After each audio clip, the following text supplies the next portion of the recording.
তবু বায়না করো, গল্প বলো, গল্প বলো। আমার গল্পের জন্য তোমার পরাণ শুকিয়ে থাকে। আমার বলা গল্পগুলোই তোমার যেন স্লিপিং পিল। অগত্য বললাম, একটা স্বপ্নের গল্প বাকি আছে, শুনবে? অবশ্যই শুনবো। তবে তার আগে সবাইকে স্বাগত জানাচ্ছি আগামী প্রকাশনী নিবেদিত ২১ বই অনুষ্ঠানে। আপনাদের সাথে আছে আমি জিনিয়া কবি সূচনা, আর আমার সাথে আছে নীল মাহমুদ।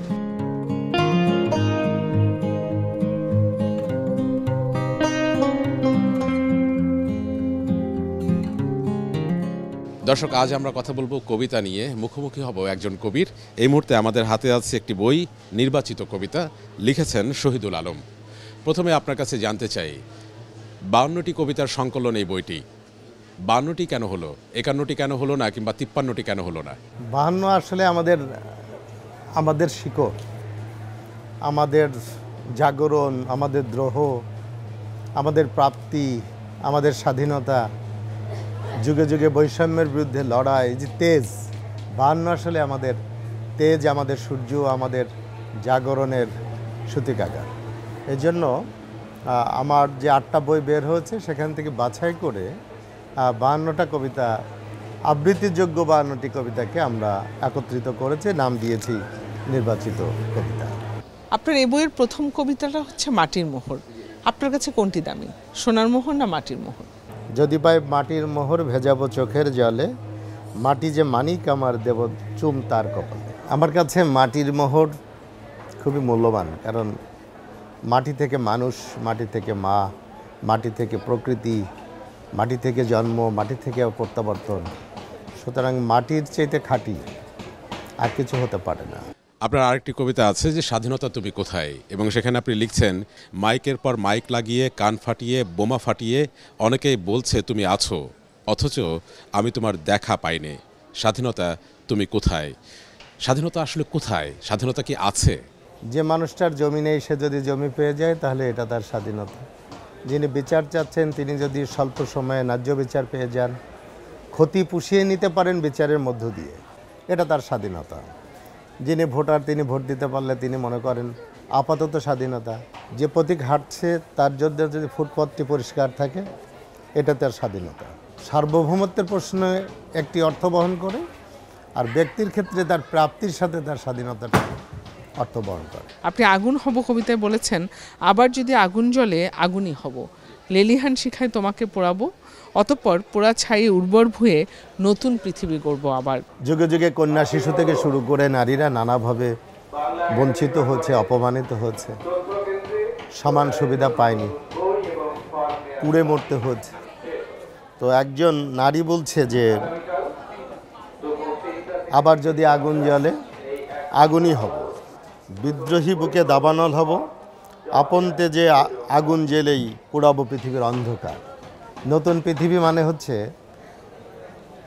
যা যা জঞ্জাল, যা যা অপ্রয়োজনীয়, এগুলো পুড়িয়ে যেন আলোকিত এক পৃথিবী। একটা সময়, একটা বয়সে আপনার কবিতা খুঁজতে বেগ পেতে হতো, এবং এই কবিতা খুঁজতে খুঁজতেই কি কবি হয়ে ওঠা? সব কবিতা আসলে আবৃত্তির জন্য দর্শককে আনন্দ দেয় না, হয়তো মর্মার্থ অনেক গভীর হতে পারে।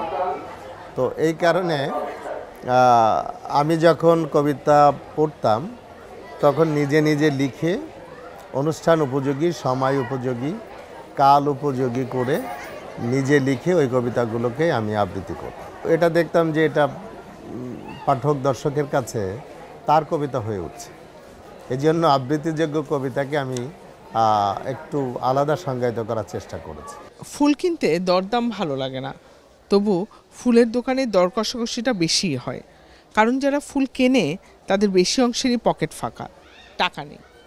তাদের মন আছে, তাদের ভালোবাসা আছে, তারা স্বপ্ন দেখে, মন দিয়ে মন পাবে, ভাবে ভালোবাসা দিয়েই তারা বিশ্বজয়ী হবে। সেই ফুল আর মানুষের গল্পটা জানতে চাই। একটা জীবনের গল্প। যে যুবক প্রেমে পড়েছে, হয়তো তার প্রেমিকার জন্য এক তোড়া ফুল নিতে চায়, তার টাকার পরিমাণটা খুব অল্প, এজন্য সে ফুলের দোকানে যেয়ে অনেকগুলো ফুল পছন্দ করে, তারপর দরদাম করে যদি টাকায় না হয় দুই একটা বাদ দিয়ে সে ফুলের একটা ছোট্ট বুকে নিয়ে যেতে চায়। তো এই ক্ষেত্রে ওইটাই আমি বলতে চেয়েছি, যেমন তাদের মন আছে, তাদের ভালোবাসা আছে, তারা স্বপ্ন দেখে, মন দিয়ে মন পাবে, ভাবে ভালোবাসা দিয়েই তারা বিশ্বজয়ী হবে। অর্থাৎ মন আছে কিন্তু অর্থ নেই। এই একই কবিতায় আছে, যার টাকা আছে তার আসলে মানে ফুলের আগ্রহ নেই। তো এই জন্য এই কবিতার একখানে আছে যে আমরা চিত্তহীন সকল দুর্বৃত্তে রেখে যাওয়া দুর্গন্ধ দূরীকরণে ঘরের কোণে পথের ধারে জোড়া জোড়া সুগন্ধি ফুলের চারা লাগাবো। আপনার কাছে আমার জানার বিষয় যে কবিতা লেখা কি আসলে সহজ? কবিতা লিখতে গেলে আসলে এই যে আমাদের যে হৃৎপিণ্ডটা আছে, সেই হৃৎপিণ্ডে কোন কোন আবেগটা আসলে থাকা ভীষণ রকম জরুরি। কবিতা আসলে বড় একটা উপন্যাসকে এক লাইনে প্রকাশ করা, তো সেই এক লাইনে প্রকাশ করাটা সহজ না। আসলে কবিতার জন্য ছন্দ, কবিতার জন্য বোধ, কবিতার জন্য বুকের মধ্যে বুদবুদ তৈরি হওয়া, এটা তৈরি না হলে হয়তো পদ্য হবে, তাল মিলবে, কিন্তু ওটা পূর্ণাঙ্গ কবিতা হয়ে উঠবে কবিতা না। হবে না। কবিতার উৎসমূলটা জানতে চাই যে আনন্দ থেকে নাকি বেদনা থেকে? আমার কাছে যেটা মনে হয় যে বেদনাই হচ্ছে কবিতার একটি বড় শক্তি। বেদনায় সে জড়িয়ে ধরার পরিবর্তে ভিতর থেকে কিছু একটা প্রকাশ করতে চায়, লিখতে চায়। এই জন্য বেদনাই আমার কাছে মনে হয় যে বেশি মানুষকে কবি বানিয়েছে। আমরা একটু জানতে চাই যে কবিতা নিয়ে আপনার এমন কোনো স্বপ্ন আছে যে স্বপ্নটা সত্যি হোক, এটা আপনি ভীষণ রকম চান? স্বপ্ন মানে হচ্ছে জীবনকে সাজানো, স্বপ্ন মানে হচ্ছে জীবনকে সম্মানিত করা। সেই সত্যের জন্য কবিতা লিখি, সেই সত্যের জন্য বোধ জাগরিত হোক, কবিতা পড়ে যেন কবিতা শেষ না হয়ে যায়, কবিতা পড়ে যেন বোধ জেগে ওঠে, এটাই আমার কবিতা। ধন্যবাদ আপনাকে আমাদের সাথে কবিতার ছন্দে বা কবিতার মুগ্ধতায় মুগ্ধ করবার জন্য। কবির কথা যেন মুগ্ধতা, আর কবিতা ভীষণ রকম মাদকতায় ভরা, সেখানে বেশি কিছু বলার নেই। আমরাও কবির কথার সুর ধরে বলতে চাই স্বপ্নটা সত্যি হোক। শেষ করবে জিনিয়া কবির সূচনা। আগামী প্রকাশনী নিবেদিত 21-এর বই থেকে আজকের মতো বিদায় নিচ্ছি। আগামীকাল দেখা হবে একই সময়।